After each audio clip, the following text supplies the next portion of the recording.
everybody. Welcome to another episode of Two Strike Noise, your weekly baseball history podcast. This is episode number 281. Wow, my name is Jeff. I'm one half of the show. Joining me as always from the Tino Martinez studio, I guess we're going to call it this week, up in the Pacific Northwest. It's the other half of the show. It's Mark A. Johnston. Hey, Mark. Hey, no, you read it wrong. It's Tiny Martinez. Tiny Martinez. Well, yeah. I think I sent you a picture like a year or two ago, or maybe it was even during the pandemic, that far back, of an error baseball card that it was an Edgar Martinez baseball card, but it was Tino Martinez. I mean, I guess the name, the last name was probably what did them in. Yeah, I think that might have slipped in there and been an issue. But hey, you've been watching some baseball? I have. I've mainly been watching the WBC qualifying games that are down in Tucson more than I have major league games, just because the guys stay in the game, the whole game there. Yeah. I've been watching a bunch of webcasts, spring training. I think the Mariners first, we're recording on a Wednesday. I think the first game is tomorrow, which would be Thursday for me. So by the time you hear this, you may have already seen that I didn't enjoy the Mariners first spring training broadcast. Who knows? I wonder if Angie Mentink is going to be doing some of the color this year, which she's been filling in, but now she's an official part-time broadcaster, which is great. We've talked about her before. She was a member of the Colorado or the Coors Silver Bullets women's team that barnstormed for a little while. She's a softball legend at the University of Washington. She's been doing pre and post game and in-game stuff for the Mariners for a very long time, but I really enjoy her. she really knows her stuff, and I totally agree. I think she's fantastic. She does. I have enjoyed every time she's been on. Let's get right into the BP segment here. We got a lot of stuff to do later in the podcast here, but I'm not happy about this. I see that certain people, one of which we're certainly not going to mention his name on this baseball podcast, but Pete Rose is all of a sudden back up for reinstatement. Yeah, I saw that. And this was brought up by somebody that was going to lower egg prices day one last month. But okay, clearly, well, maybe he should get a pricing gun. Yeah, well, this is my thing. The egg prices are higher than they were last month, but we are talking about Pete Rose and his eligibility for the Hall of Fame. And so now all of a sudden, Rob Manfred is all about it, which is just disgusting to me. This is so unimportant. I read today that Pete Rose said that he'll go into the Hall of Fame as soon as he's passed. And, well, he's passed now. Wow, Pete, the predictor. Yeah. I just don't like Pete Rose as a person more than a baseball player. So I'm fine with him not being in the Hall of Fame. We're going to be talking a lot about gambling and that kind of stuff in baseball today. But I guess, Mark, what is your opinion? Should Pete Rose be in the Hall of Fame? No, he broke the rule. It was there. And when you always hear the argument, he never bet against the Reds. But think about this. He did bet on the Reds. And on days when he did not bet on the Reds, those were not as important games to win. And if you're saving your best pitcher, your best reliever, because you didn't bet on today's game, that's bad news. Yeah, and what we're going to talk about in the main segment today is a guy that bet on his team and against his team. And you know what? Good. How do we know Pete didn't bet against his teams? We don't for sure. I mean, it took him like 20 years to admit at all that he did bet on baseball. But also, these rules were put in place, though we don't care for Kennesaw Mountain Landis a whole lot. I do respect that he ruled with an iron fist that says if you do anything related to betting on baseball, you're going to be banned. And I mean, look at Joe Jackson. I think Pete Rose as a player probably deserves to be in the Hall of Fame a lot more, or at least ahead of Joe Jackson. But Joe Jackson deserves to be in the Hall of Fame as a baseball player. And also, he did not actually throw anything. He knew about it, though, and that's where the problem lies for me with Joe Jackson. Yeah, I agree. I mean, if Pete's going in, you got to reconsider Joe Jackson. This is WBC related that I talked about. Taiwan was fined $20,000 by Major League Baseball. They were apparently illegally using electronic devices during these qualifiers that are going on right now. They had staff members that were carrying smartphones around, and they were also printing out documents using electronic devices, which are specifically banned from being used. So still today, this is going on. I mean, this stuff is all spelled out. MLB has people in clubhouses during games watching this and monitoring. Why do you think you can get away with this? I don't know. And what is it really worth it? I don't get it. I'm not a gambler anyway, but I do understand it is a sickness for some people, but this is the team. They be better. Yeah, try and improve. That's the best way to go about it. Plus, Taiwan is an up and coming national team. Yeah, they've got a strong league, and they're producing players. They are definitely an up and coming baseball country. So I'm not sure why they would be doing this, but hopefully this will prevent them from doing it in the future and everybody else as well. But we'll talk more about cheating here in a little bit. I got some other stuff I want to talk about, Mark. The Edmonton Prospects of the WCBL League, which is I believe that is a wooden bat, like college summer league. They have rebranded themselves, because that's what all non-MLB teams do. They are now the Energy City Cactus Rats. Mark, do you know what a cactus rat is? It's not a euphemism for anybody, is it? No. Okay, it's an actual animal. Well, I mean, it's a euphemism for an animal. Oh, I see. I had no idea what it is, but once I found out, it makes sense. It's a porcupine. A cactus rat. I get it. Yeah, I thought it was pretty. I think that's a clever name for a porcupine. I did look it up. I understand it all. The Edmonton River Valley houses a diverse population of North American porcupines, which I've now found out are North America's second largest rodent, behind the American beaver. Which, yeah. When you say American beaver. When you say American beaver like that, makes me laugh. But we're a safe for work podcast, so I'm not going to follow that up with any questions. Let's see, Mark. Today, this podcast is debuting on March 7th. We're getting close to some debuts because just like this year, we've got some overseas games that will be early. So we've got some debuts coming up, but there are some very important things that happened today in the history of baseball. First of all, today in 1893, one of the very significant changes in rules in Major League Baseball, the National League eliminated the pitcher box, and they added a rubber 5 feet behind what used to be the back of said box, which equaled 60 feet 6 inches. So that's right. Today in 1893, we got that 60 feet 6 inches, which I can barely still throw that far. I can't run that far. Okay. I have a hard time walking these days. But so that was a very big thing that happened today. Also in 1914, this was kind of big. George Herman Ruth hit his first home run as a professional baseball player. Very nice. Now, March 7th, were they playing actual games that counted at the beginning of March? Good question. I don't think they had. They weren't down in the Cactus League, were they? No, because they trained in Hot Springs, Arkansas. Remember, we talked about that. Yes. Okay, so this was not with the Boston Red Sox in 1914. He spent part of 1914, the beginning of the season, in Baltimore and Providence in the International League. So that must be it. The Baltimore. And that's where he hit his home run. Yeah, the Baltimore Orioles and the Providence, what are they, Grays?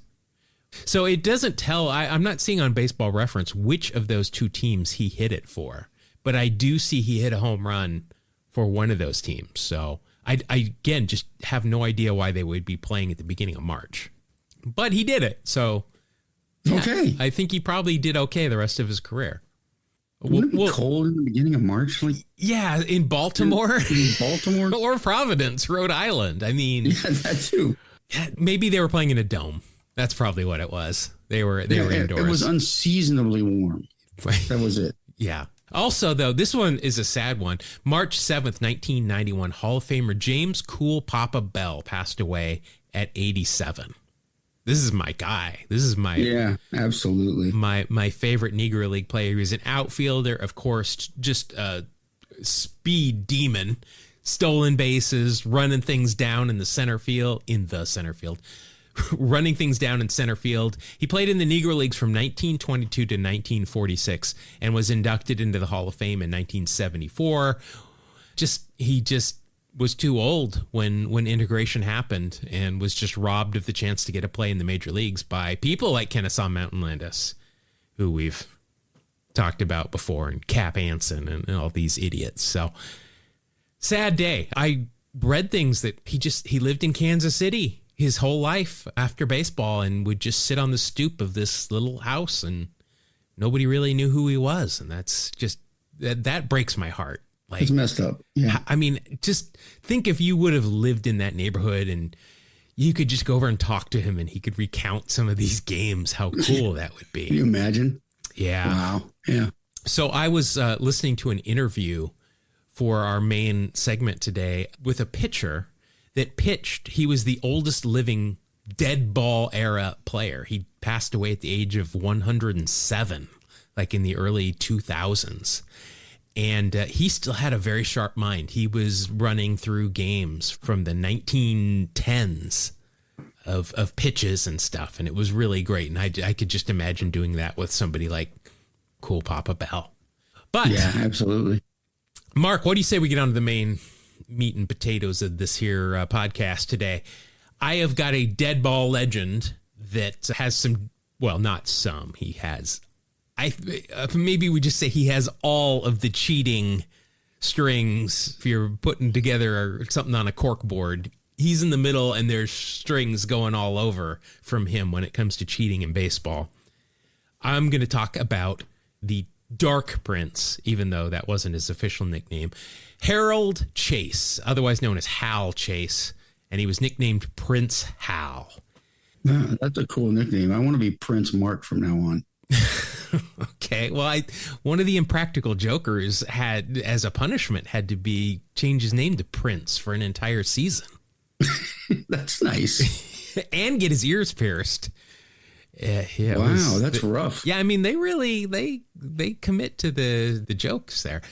Prince Hal, he was a very skilled first baseman, not so skilled manager in Major League Baseball, but he is considered to kind of be the first real superstar of the New York Yankees franchise. His career, though, was plagued by persistent allegations of gambling, game fixing, just general unethical behavior all around, which ultimately led to his informal banishment from professional baseball. In 2003, Bill James, in his annual, actually described Chase as, quote, a pitch dark soul. There is some evidence that say he appeared in the flesh, but I lean more toward invention, end quote. So Bill James waxing poetic there, but very sinister. I like it. Yeah, that's some good verbiage. Yeah, it's a lot of verbiage to say something, he's a cheater. So Hal came from a lumber family, but obviously didn't follow in the family business, or else we would be covering him, Mark, on our timber sports podcast, Lumber Legends. Yes. Which you can get wherever you're listening to this. That's right. Check it out. He used lumber in a different way, though. The way of the baseball. He grew up in Northern California. He was a great athlete. He played semi-pro ball before enrolling at Santa Clara University, where he played on the school team from 1902 to 1904, and he supposedly studied engineering. I say supposedly because there is zero record of him ever attending a single class at the school. But for 3 years, he played for head coach Joe Corbett, who was an ex-big league pitcher, and he was also the brother of Gentleman Jim Corbett, the Hall of Fame boxer. Oh, wow. No kidding. Yeah, I didn't know. I know Gentleman Jim Corbett, but I didn't know he had a brother that was a baseball player. But yeah, I didn't know that either. That's what we do here. So at school, he played second base and caught, even though he threw left-handed. Literally the two positions today where you will never even get a chance to play left-handed in those two spots. But out of school, again, not that he was ever really in school, he was signed by the Los Angeles Angels of the Pacific Coast League, where he shined with his glove at first base, but hit a measly .279 in a very offensive-driven league. But the New York Highlanders, who we've talked about, they would eventually become the Yankees because Highlanders just took up too much room in a newspaper headline, which I think is how most team names are chosen. No, it's fair enough. But the New York Highlanders selected Chase from Los Angeles in the 1904 Rule 5 draft. Now, I was unable to find how the Rule 5 draft worked at this time because I didn't think it was a thing until like modern day, because today certain players are left unprotected. I think it's off the 40-man roster and can be drafted by other major league teams, but they must remain on that new team's big league roster the entire season or be offered back to their original team. I could find nothing about if this is the way it worked in 1904, which I assume it wasn't. Regardless, this came at a time when there was an uneasy agreement between the PCL and Major League Baseball, and this kind of upset that peace. The Angels didn't want to give up their up-and-coming star, who was very popular with fans, but eventually a deal was worked out, and Hal joined the Highlanders, where he immediately was inserted as their new first baseman. F.C. Lane from Baseball Magazine wrote during spring training of 1905 that he found Chase, quote, without any tinge of affection or egotism. Chase has the easy, dispassionate air of a man who is completely at peace with himself and at peace with his surroundings, end quote. What in the heck were they smoking back in these days? Well, you know, I've heard it's all stronger now. What were they? I mean, maybe it was copious amounts. Or it was just like heroin. Or I mean, just strong stuff that is it was different opium. stuff. Opium. There you go. Yeah. So laudanum. I don't even know what those words mean when they're put together like that. And does it have to do with baseball at all? I'm still confused. Yeah. Though Hal consistently led the league in errors, he was considered the best fielding, not just first baseman, but maybe infielder in the league. I assume that this is probably because he got to balls that others just would never make a play on. One story described the way that he played defense against bunts, and it reminded me of Keith Hernandez. There's the play when Hernandez was on the Cardinals, and he would practically be on top of the bunter before they even squared to bunt. And one of those plays, he almost caught the bunt on the fly and then just whipped it to third and got the guy they were trying to sacrifice over, like by a foot or two. That's the kind of defense that Hal Chase could play. Nice. His bat got better during his time in New York. He averaged .287 while he was with the Highlanders. By the way, they officially became the Yankees in 1913, which is the same year that Hal left the Yankees. Coincidence? I don't know. No, a career Highlander. Yes, that's right. There can only be one, is what I've heard. That's it. Never seen the movie, but know the lore. Though his athleticism was obvious, he was also... I wish we could swear on this pod, because there's a perfect word that Dennis Leary sung an entire song about that would describe Hal perfectly when it came to his teammates. He was known for insulting his teammates nonstop. He would refer to them as dopes and claiming that it would be better if they just didn't show up sometimes. Nice guy, sweetheart. Yeah, really. That's a way to endear yourself in the clubhouse. After a game, a reporter complimented Chase on an outstanding defensive play, and Chase said that, I could make those every day, but he was afraid to, quote, turn the ball loose because I might hit one of those dopes in the head, end quote. Jeez. Fans loved him. I guess he didn't call them dopes or anything. But in New York, while he was with the Highlanders, he hung with the popular crowd, I guess, the Broadway crowd. He hobnobbed with the magnates, I guess, the steel and railroad people, I guess, were the big people at that point. But in contrast, though, he was also referred to as the Dark Prince, which stemmed from his involvement with the mob and gambling, accusations of game fixing, and all of this tarnished his legacy despite his exceptional talent. He was popular enough that in 1911, Hal actually starred in a movie called Hal Chase's Home Run, a silent movie. So if we ever did a wax pack where we pulled Hal Chase, he would immediately have pop culture reference points. That's right. And if we can find a wax pack with Hal Chase in it, we can do this full time. Let's do it. As I think I mentioned, it's a silent movie, and it's about Hal Chase. So the plot is that there's these two super fans of Hal. They're engaged, a man and a woman. This is 1911, so you could probably guess that part, but they're super fans of Hal, and they're down in the dumps because the Highlanders are in a slump. So this fan, the guy, he just calls up Hal on the phone one day, I guess. I don't know. Big leaguers were really easy to get a hold of at this point, is what I assume.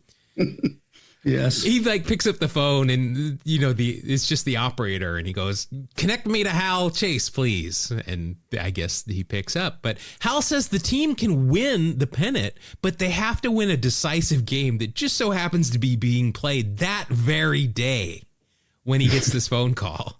Very convenient. He assures Tom, hey, Tom's the super fan name. I'm not sure if I mentioned that or not, but Hal assures Tom that he'll try his best to bring home the victory, which is probably code for he's bribed somebody on the other team, knowing what I know about Hal now. So in this game, they're trailing late, but Hal hits a game-winning home run, and the couple probably owe Hal some money because Hal probably had to pay somebody off to make that happen. But everybody goes home happy, and the two super fans get married, and that is Hal Chase's home run. No awards were won for this movie. Sounds like a daisy to me. I have no idea what that means. A daisy? Is that a showbiz term that I'm unaware of? No, tombstone. Oh, okay. All right. Well, that makes sense. I did not connect the two, but I'll go with that. I like it. All right. Yeah, well, you're a daisy if you do. I'm going to have to watch that. I thought that was such a great movie. Absolutely. Great movie. All right. So the talent that also drove Hal to think, all of this talent and I guess movies also drove Hal to think that maybe I should be paid more. Not that he wasn't making a lot of money on the side, but he was always angling to get a bump in pay. So this started in 1907 when he threatened to leave the team and go back to California if he didn't get a $4,000 contract for the season, which was a lot of money for that time, especially for a baseball player. The National Commission, which I guess there used to be a National Commission of Baseball, declared that anyone playing in the California League, which is where he was going to go play, would be suspended from organized baseball. Chase, undeterred, went to California, changed his last name to Schultz, played shortstop and pitched until the Highlanders relented and paid him the money and got away with it, apparently. Apparently so. The next season, he left the team again and went back home when the Highlanders named Kid Eberfeld as their manager, not Hal, who as a player just you should name me manager. Apparently, yeah. Wow. So Hal had a propensity for not getting along with his managers, like any of them.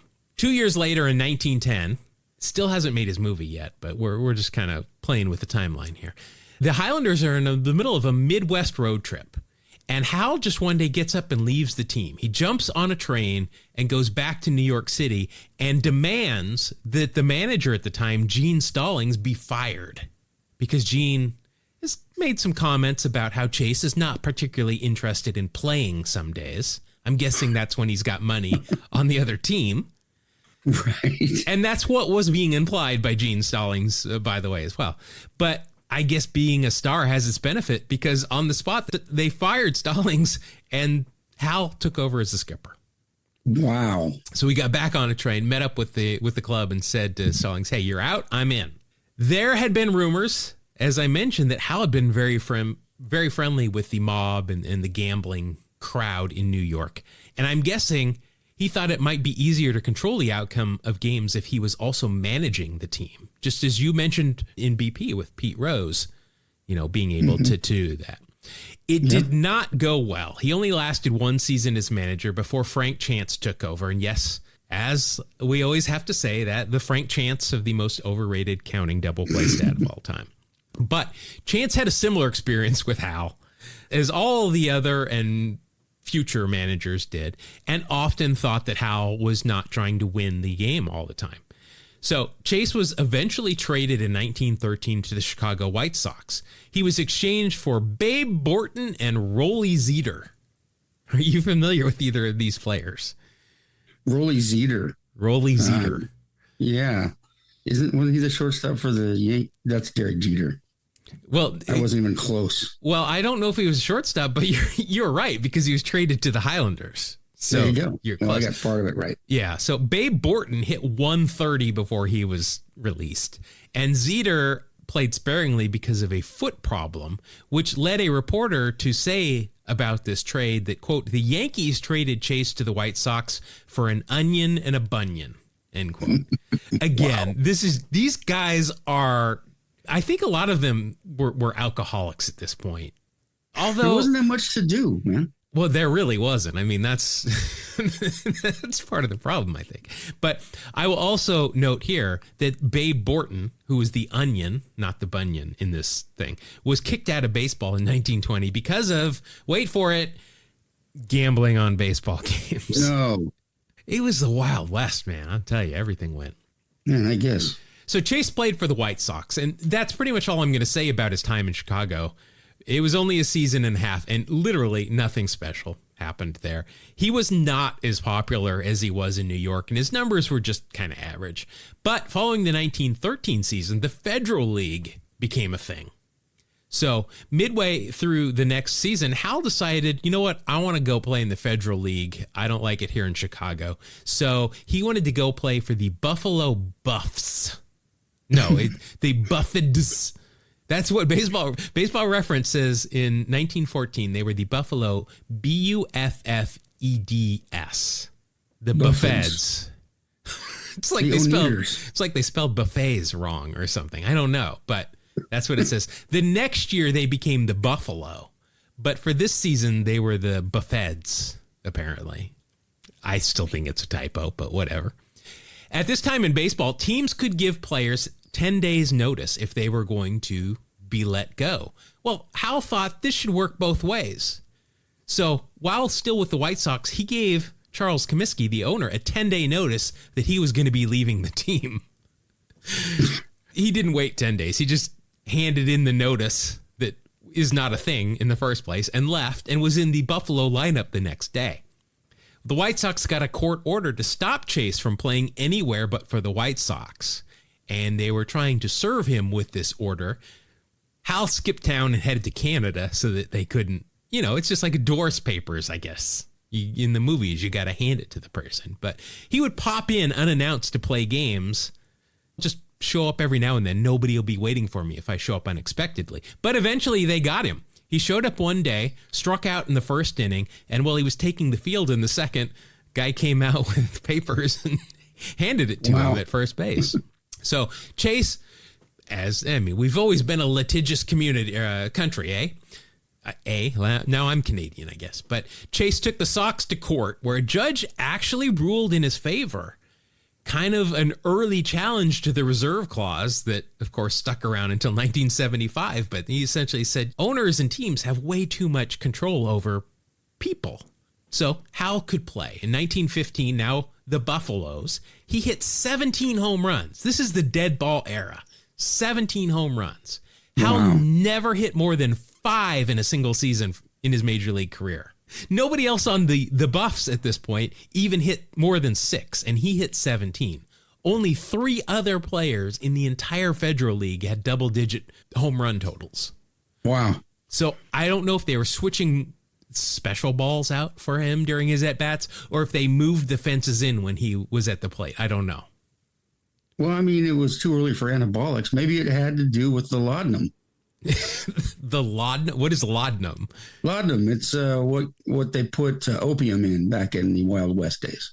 Oh, okay. Maybe. I don't know. But I mean, remember in Kansas City, Charlie Finley, when the A's were in Kansas City, he had a movable wall that he would move in and out in the right field corner, depending on when it was needed, until that was finally, shut down, obviously. But Hal, by the way, never hit more than 5 home runs, as I said, in his entire season. And yet he hit 17 this one year. So something was going on. He Ty Cobb'd it, and he decided to try. Ty Cobb / Ichiro'd it? Yeah. Yes. So the Federal League folded, but nobody claimed Chase. Nobody wanted him. The White Sox didn't want him back. The gambling allegations, nobody wanted him. He'd unofficially been banned from the American League. Well, that's the American League. The Cincinnati Reds said, okay, let's take a chance on him. They're not very good. Let's bring this guy in, even with his reputation as a jerk and somebody that might throw a game for a little cash. They signed him. All Hal did that season was lead the National League in batting average with .339, hits with 184, finished second in RBI with 82, and slugging percentage with .459. So he had a great year. Fantastic.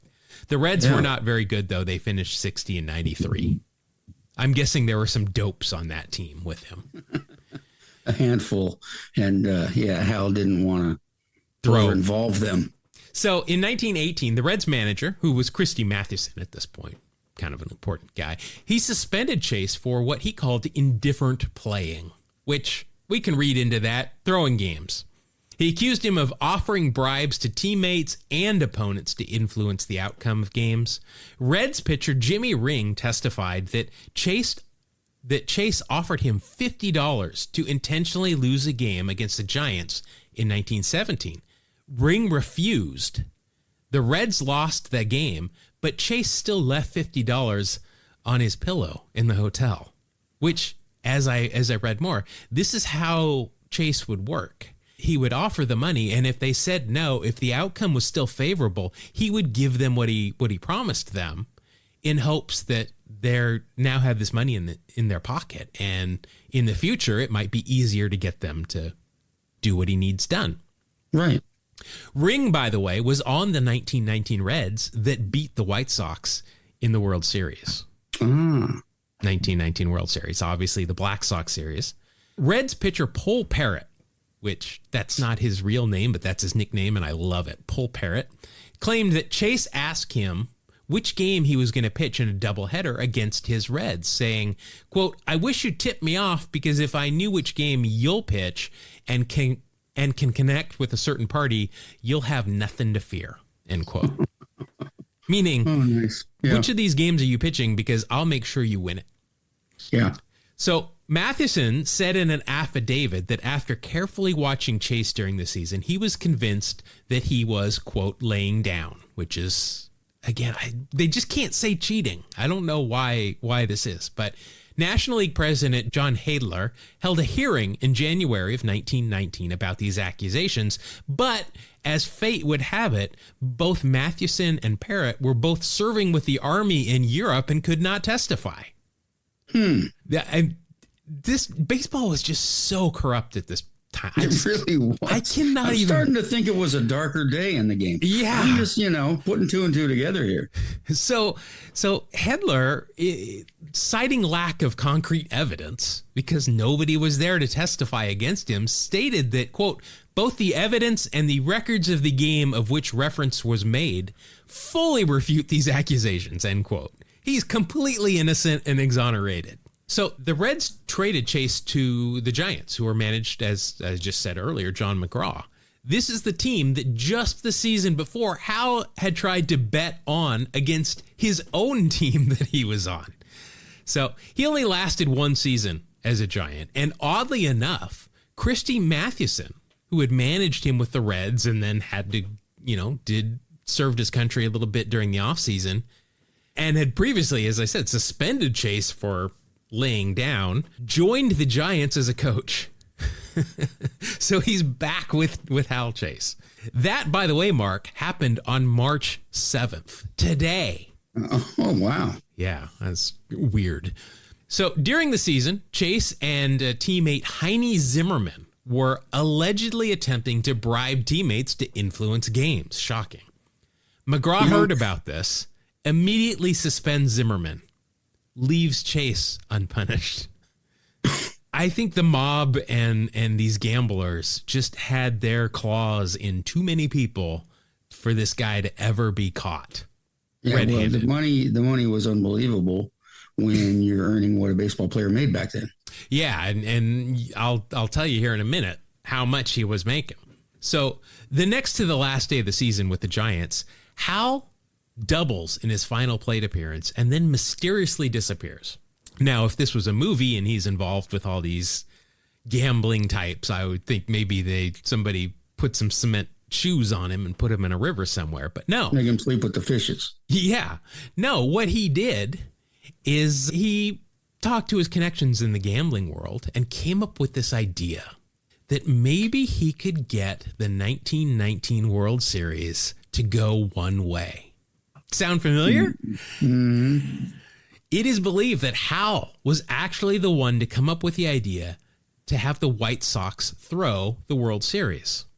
And in court in 1920, when all this was being litigated, as we've talked about, and if you want to go watch the last video I did on YouTube, Rube Benton, who was one of the gambling guys, testified that Chase had won over $40,000 on that 1919 World Series. Wow. He was angling for contracts under $10,000 at this point, and he had won $40,000. Wow. In that World Series by gambling on it. After he had disappeared, the Giants let Chase go, and he was essentially shadow banned from the National League as he was in the American League. Hal went back to California, where he played semi-pro baseball there again, where he was again accused of attempting to bribe PCL players, leading to a ban from the PCL as well. Well, keep it up. Yeah, so he's essentially banned from any competitive league now, but Major League Baseball has not officially banned him. He's just kind of shadow banned everywhere, but he can't play anywhere. So he picks up jobs, various manual labor, and struggled with alcoholism at this point. He ended up living in poverty and isolation. He actually lived in a shack on his sister's farm. He wasn't even allowed in the house because his brother-in-law considered him a degenerate. Now, this is a really strange story that in 1926, Chase tried blackmailing, he's good at this stuff, a radio evangelist called Amy Semple McPherson, and threatened to reveal, this is an evangelist, so threatened to reveal that she had disappeared to go have an abortion. She claims that she had been kidnapped, and that's why she was gone for a while off this radio show that she did. However, there is zero evidence to support this story, yet it's still out there. And with Hal, who doesn't seem to have many morals when it comes to making a buck one way or the other, it seems plausible. This guy is not exactly a Sunday school, choir boy. The description degenerate comes to mind, just like you mentioned. Yeah, I think his brother-in-law might have hit the nail on the head here. But on May 18th, 1947, Hal passed. He died of cirrhosis of the liver, no doubt, due to all the alcohol. They all did back then. Yeah, right, at the age of 64. Now, to wrap this story up, this is my favorite quote about Hal that I found. This is from the Sporting News in 1913. And I actually understand this quote, so that might be part of why I like it. But it goes, quote, that he can play first base as it never was and perhaps never will be played is a well-known truth. That he will is a completely different matter, end quote. Mm-hmm. So essentially saying this guy is great. He is a fantastic first baseman, but, just depends if he wants to or not, where he's betting that day. Yeah, that's too bad. Man, baseball is just crazy. I'm shocked still about all of this gambling. It's just incredible. But it was absolutely pervasive. I mean, it's scary to think about. Yeah, I mean, even Christy Mathewson, as I was reading this, allegedly carried around a roll of bills so that he could throw bets down at the drop of a hat. Obviously, Christy Mathewson's a Hall of Famer, first class Hall of Famer, and yet he was involved in gambling as well. Maybe not. I don't know if he had a kind of a force field up around him or what, but he definitely liked to put some money on stuff. Hopefully not baseball. But that's it. That's Hal Chase. The Dark Prince is what I like to call him. Very nice. All right, Mark, let's get ready to head into the final segment of the show. It is time for you and I to go one-on-one. I've been training. I've put a picture of you up on my dartboard, and I've been throwing darts at it to train. You know, that's interesting because I've been getting sharp pains. Yeah, I'm big into the voodoo. Let's play the theme. It's time for Wax Pack. Wax Pack Hero! Gonna pull a Wax Pack Hero! Stars in his eyes. Hero! On a podcast tonight. All right, Mark, looking at the big board, I had a big win last week. It is 16-14. We're playing 1st to 20. If you are new here, this is how we play Wax Pack's Heroes. We essentially play the old card game War, but we play it with B-War, and we play it with baseball cards. So today, Mark, I've got some 1987 Topps, my favorite set of all time. These gorgeous wood-framed beauties that we're going to play with. And this is what we do. Mark's going to have a pile of cards. I'm going to have a pile. We're going to go one card versus one card. Whoever has the highest Baseball Reference WAR is going to win that round. 1st to 5 will win the game. But there are some things that can add or subtract. Anything that we call general 80s baseball aesthetics. That means real stirrups where we can see sanitary socks, glasses, whether they be flip down sunglasses or those big science teacher sunglasses, a monocle, anything like that, eye black, Brady Anderson type sideburns, that kind of stuff, mustaches, all an extra 1/10 of a point. If they have a good mustache like Tom Selleck, Wade Boggs, you can get a bonus 1/10 of a point to be 2/10 of a point. Anything that we don't like 2-in-1 stirrups, that kind of stuff, that is a minus a 1/10 of a point. If they won any awards in 1987, that means Rookie of the Year, Cy Young, MVP. If they were an All-Star or won a Gold Glove, that is a 1/2 a point each. If there's a Hall of Famer in the card, whether they're the focus or not, that is a whole point extra. If Ricky Henderson shows up, whether it be in Mark's pile or my pile, I automatically win that round. If Nolan Ryan shows up, Mark automatically wins that round. Any pop culture references that we can easily find, that is a 1/2 a point, unless they appeared in The Simpsons, Sabrina the Teenage Witch, or Seinfeld. Then you get a whole point for each of those. And if they appeared in the Mitchell Report or were involved in the Pittsburgh drug trials or were suspended during a season for things like that, that is going to be a minus a 1/2 a point. So, Mark, I've got these two piles. I've got some on my left and some on my right ready to go. Which one would you like? I'm gonna switch it up and go left here. Go left. All right. And we'll have you go first. All right, Mark, your first card. Oh boy, this is a great card, Mark. You have got none other than Vincent Edward Jackson. Nice. Wow. Future Stars card. Yes. This is I mean, I'm guessing that every one of our listeners knows exactly what this card looks like as well. He's got that blue Royals pullover. It looks like, boy, I don't know. My superpower is failing me here. There's a chain link fence in the background with stadium seats. But I think that's at Bo's house. Is that at Bo's house? I'm wondering, this might be a spring training game because I don't remember them wearing these jerseys during a regular season game. But wow. Great looking card there. Let's see what we've got here. 1987, Bo Jackson with the Royals. Well, you're not gonna be as happy with it. Yeah, maybe not. 116 games he played. 235 average, 296 on base. Take some pitches, Bo. But a 455 slugging. That is 22 home runs, 53 RBI, 10 stolen bases, 158 strikeouts to 30 walks. Yeah, that's a free swinger right there. For a 94 OPS plus. Look at his career strikeout to walk. 200 career walks, 841 strikeouts in 8 years. Wow.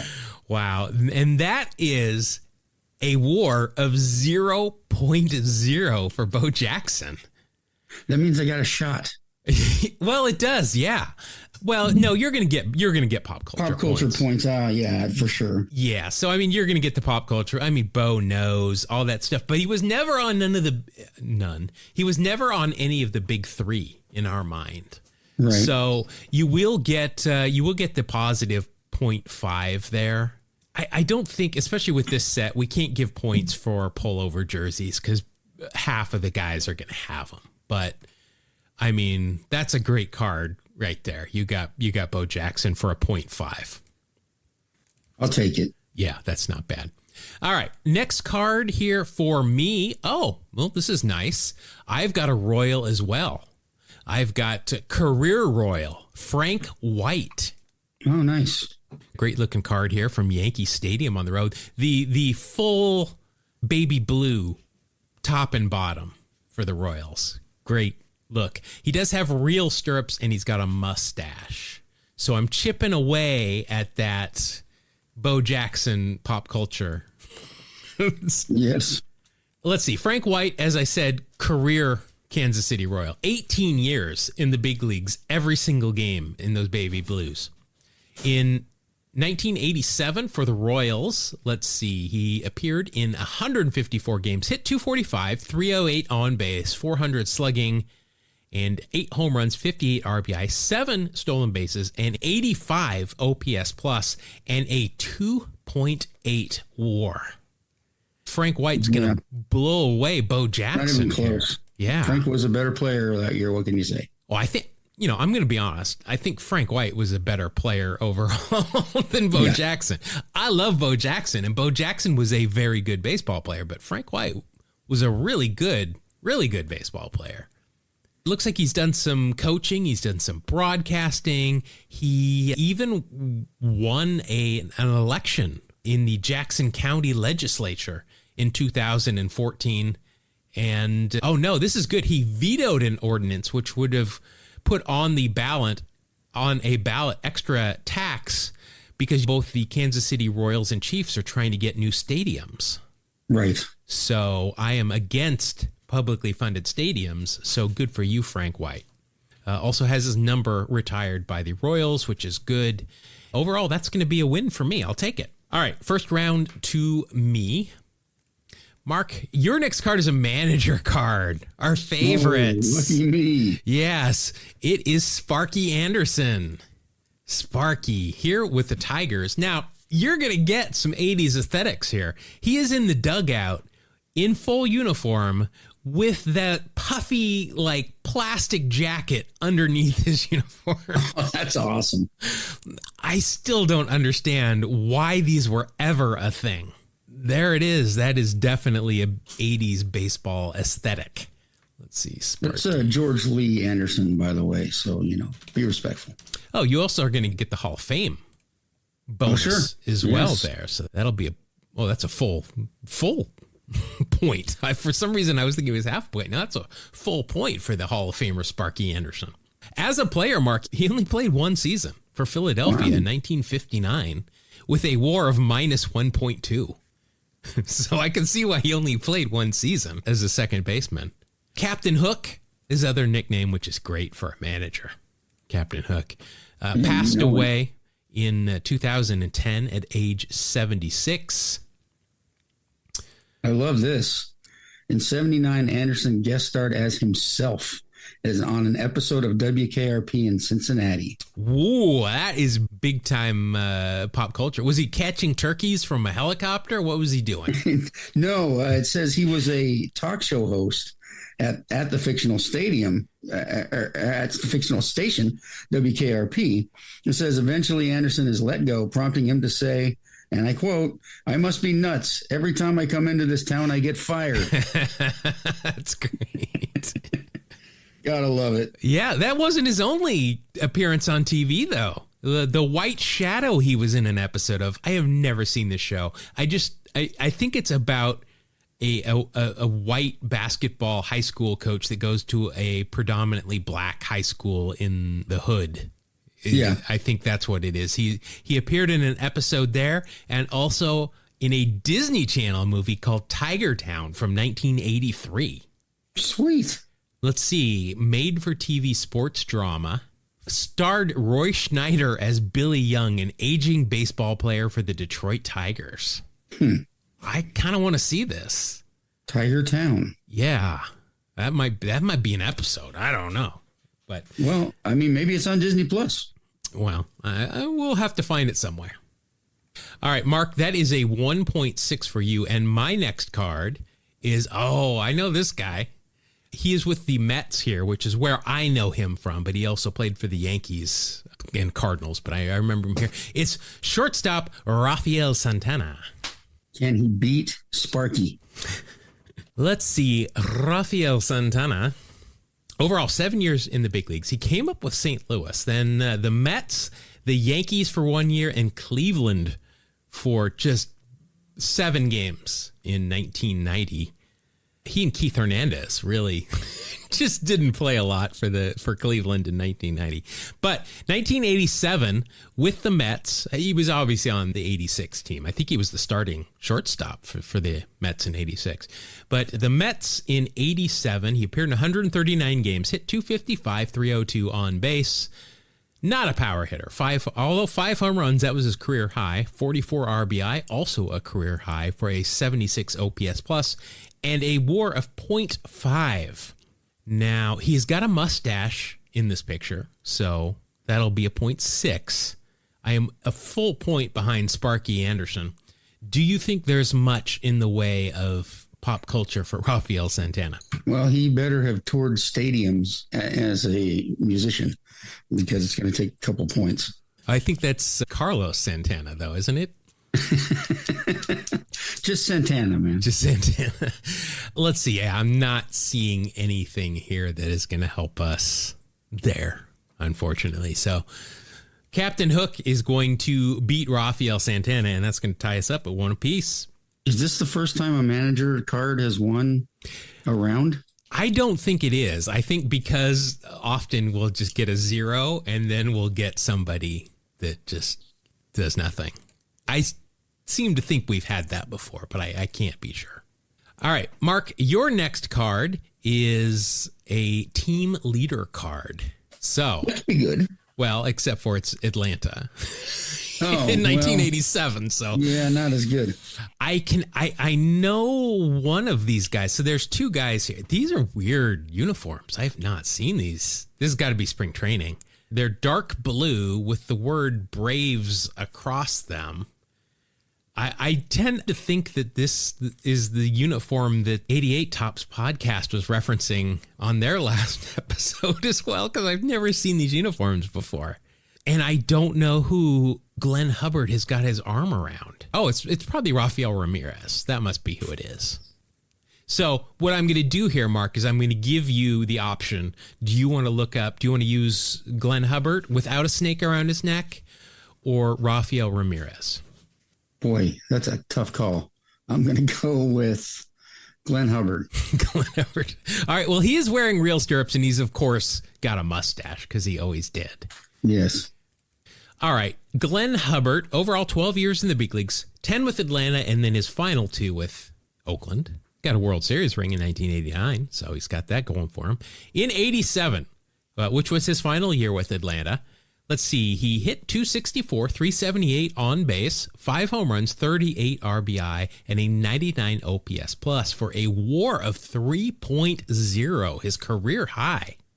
I thought he might give me something. Well, yeah, that's it. That's good. I'm not going to look up Rafael Ramirez, but I guarantee you it wasn't a 3-point WAR year for him. Now, I don't know if he's got anything that is going to help him pop culture-wise.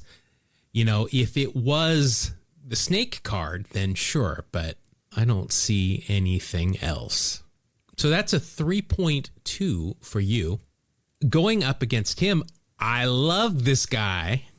I thought about this guy the other day, and I don't remember why. I think I was using him on the grid. Catcher first baseman. I know he played for the A's, but here he is with the Royals, Jamie Quirk. Jamie, men at Quirk. Whenever he comes up, you mention that nickname, and I've forgotten it, but I know I've heard it before, and it's such a great nickname. he actually signed with the A's. I think we talked about this for like his last season. Yeah, so he played on the A's twice. In 1989 he was on the A's, and then he finished out his career with the A's as well. 1989, he signed with the Yankees as a free agent. Then they released him. Then the A's signed him and released him. Then the Orioles signed him and released him. And then the next year he signed with Oakland and stayed there for the rest of his career. But overall, 18 years in the big leagues, 11 with the Royals, 4 with the A's, and then a bunch of other teams. In 1987 with Kansas City, hit .236, .307 on base, 5 home runs, 33 RBI, and a 72 OPS plus for a WAR of minus .2. Wow. Oh, it's just a headshot, too. Nothing on the card is going to help me out. I see here he at one point managed the El Paso Chihuahuas. But I don't think there's anything else that's going to help him. He was involved in a benches clearing brawl during a game between the Cubs and the Nationals as a coach in 2012. He was yelling from his own dugout, apparently at Nationals third base coach Bo Porter. And they both went at it, and both teams came on the field.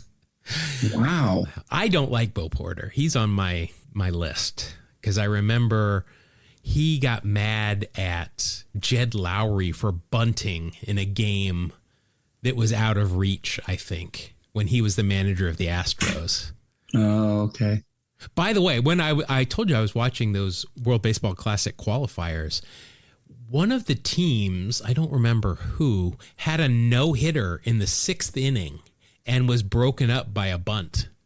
And not an eyelash was batted. Which I thought interesting. I thought that was good because you're trying to win those games. You got to try and win the game, and it was only 2-0. So you got to lay the bunt down because that's a bunt and then a home run. You got a tie ball game. Yeah, and I was also very proud of the announcers. Didn't say a thing. It was just good baseball. All right, Mark, you win that round. It is 2-1. Your next card is going to be.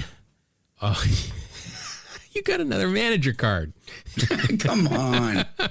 It's time, unheard of to have 2 manager cards win. Well, we've got unheard of. We already had Sparky Anderson. Kind of the other ultimate 80s manager that I think of is the White Rat, which is who you've got.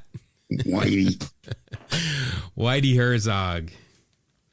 Well, more Hall of Fame points for you. Yeah, absolutely. Nothing on the card is going to help you out. It is just another head and shoulder shot, but you do have the Hall of Fame there for Whitey. Whitey, as a player, played a bit more than Sparky did. 8 years in the big leagues with the Kansas City Athletics and then the Nationals and some other teams. Overall, a career 2.8 WAR.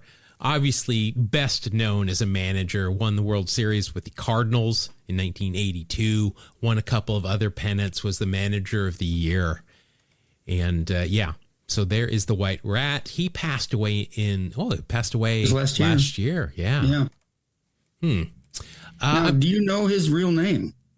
Don't read it. Well, I do because I've been looking at Baseball Reference in Wikipedia. I love it. Dorell Norman Elvert Herzog. I feel both Dorell and Elvert, those stand out to me. Yeah, I feel like one of those writers that I was reading quotes from in the Hal Chase segment might have given him his names.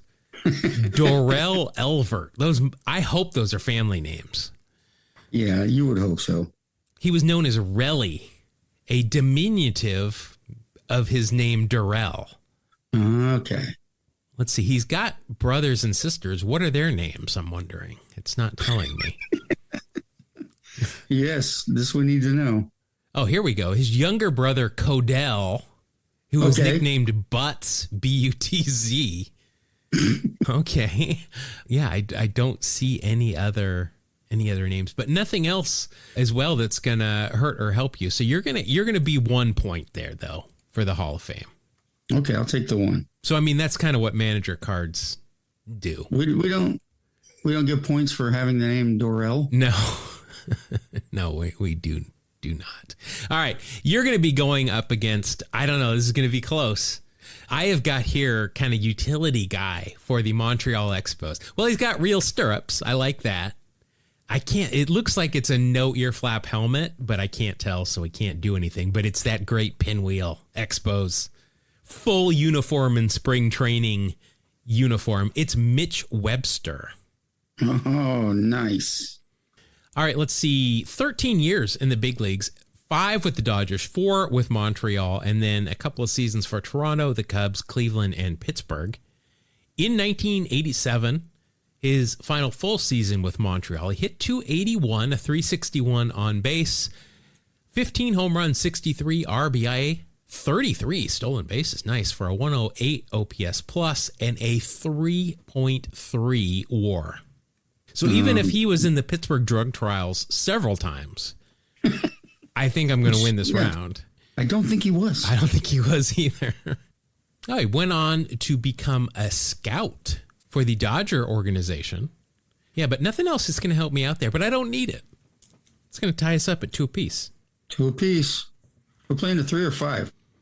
7? All right, so this is we've amended this as we've played. We're still in spring training technically, even though we're in the middle of our season. We're gonna play best of 3 here, so that's good. That'll save some of these cards for another time. But it is 2-2, Mark. So we're coming up. This is it. This is winner take all this round. I'm nervous. All right. Well, you have got a rookie card, but I don't think it's gonna equate to much. He's got chaw in his cheek, but it's not going to help you either. It is for the Minnesota Twins, Alan Anderson. Great. Him and his brother Ole used to wrestle. Oh, that's Arn. Going with the 4 Horsemen reference there, so that's good. Yes, I was. And Tully Blanchard. All right, Alan Anderson. Let's see, 6 years in the big leagues. All of it was with Minnesota. Boy, too bad you didn't get 88, because that would have been a 5.2 WAR for Alan Anderson in 1988. Wow. No kidding. Led the league with a 2.45 ERA.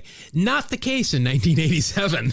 Bummer for me. He did have a winning record, a perfect 1-0 record. Only 4 games, though. 12 innings pitched, 20 hits, 3 strikeouts compared to 10 walks. Oops. For an ERA plus of 43, his regular ERA was a 10.95. That's excellent. The WAR is a minus 0.5. Wow. I got no shot. I am hoping for a manager card. I'm really hoping for one. Yeah, no kidding. Just an average manager. You don't even need a Hall of Famer. No, yeah, just something.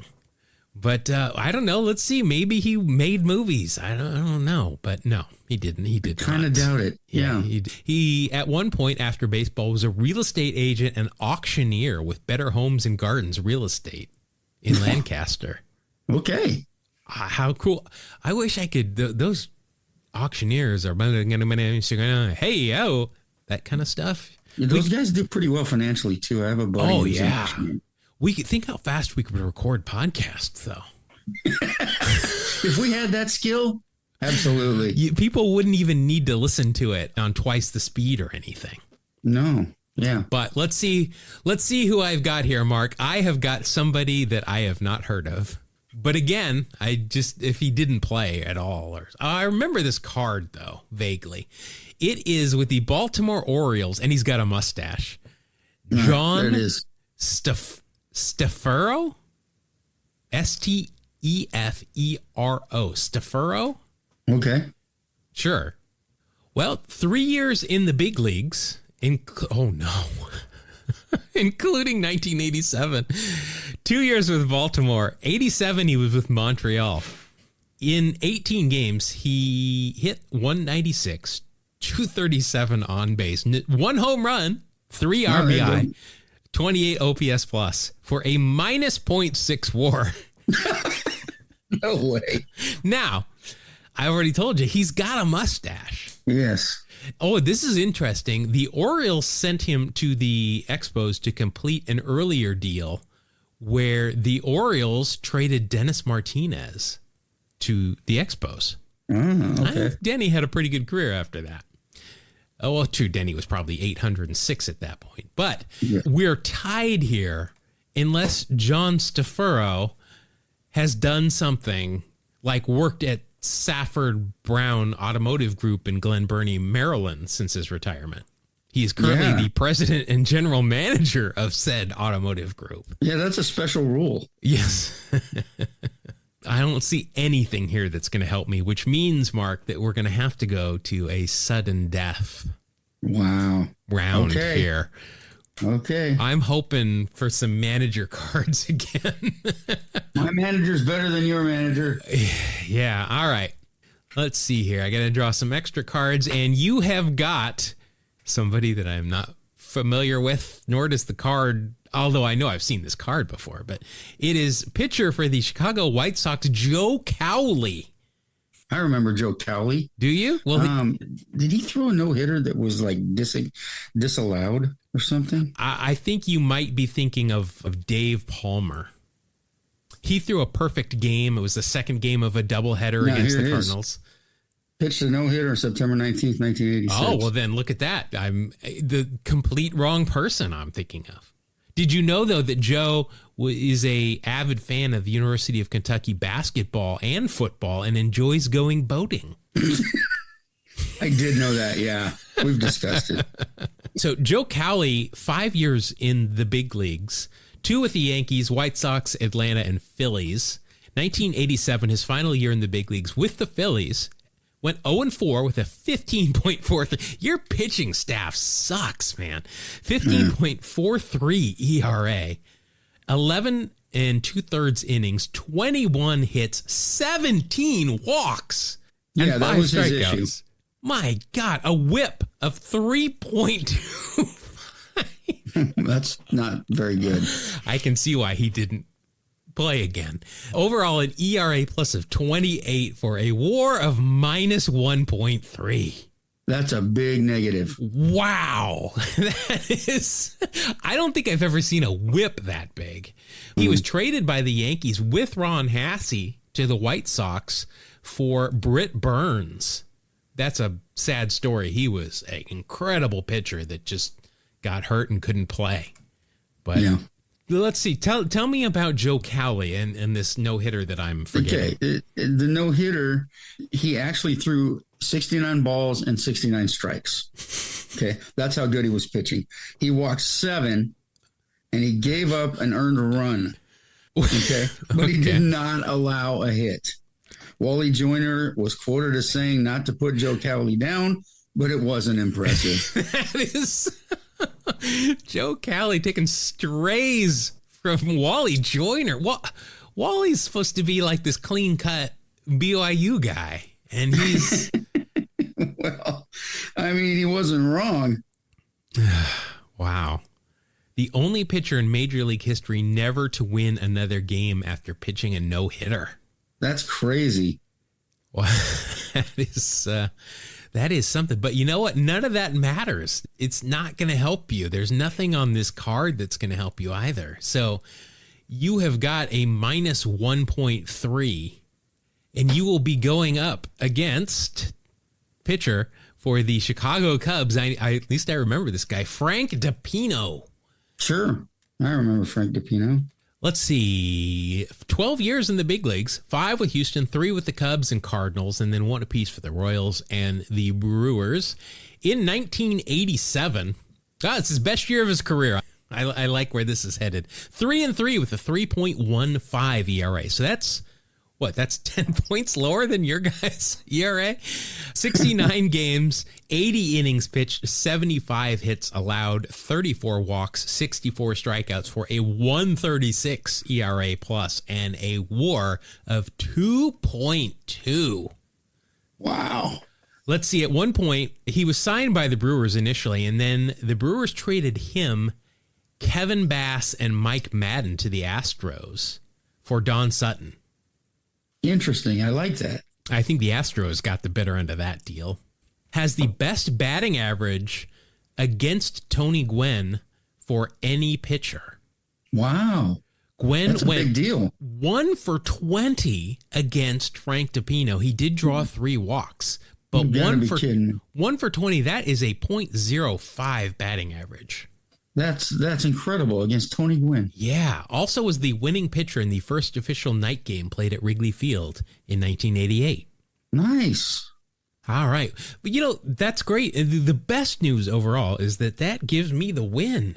That's not the best news. It's the best news for me. That pumps me up to 17 wins to your 14. I'm 3 away from putting this baby to bed. Uh-oh. I know. I got to get on my guys. We're going to have a team meeting. All right. Well, that'll do it for Wax Packs Heroes. That's going to do it for this week's episode. Thank you for joining us once again. Let's see. If you want more of us, I'm sure you do. Well, I can't make that assumption. You can. That is a random sound effect that has gone off several times today, and I think it fits there, so I'm going to leave it there. It did. If you want more of us, just look in the show notes. There's a bunch of social media links there. I am also streaming 3 times a week on Twitch, which is a lot of fun. Been playing The Grid and Daily Walk Off and Starting 9. It's a lot of fun. Have some listeners join in and help me out if you are around, or just watch it on the VOD as well and see what's going on there. Also, check out the YouTube page. I put stuff up there, some shorts. I'm working on another video. All that kind of stuff, as well as also included in that list is an email address, Mark. Sure. You can write to us at, what are we called again? Oh, yeah. 2 Strike Noise. Spell it out. TWO Strike Noise @gmail.com. You'd think after 281 episodes, you'd have that down, but nope. I forgot the name of the show. Yes. All right. Well, that'll do it for this week's episode. We'll see you next week on another episode of 2 Strike Noise. Thank you. God bless you. Have a great day. Whoa, stop!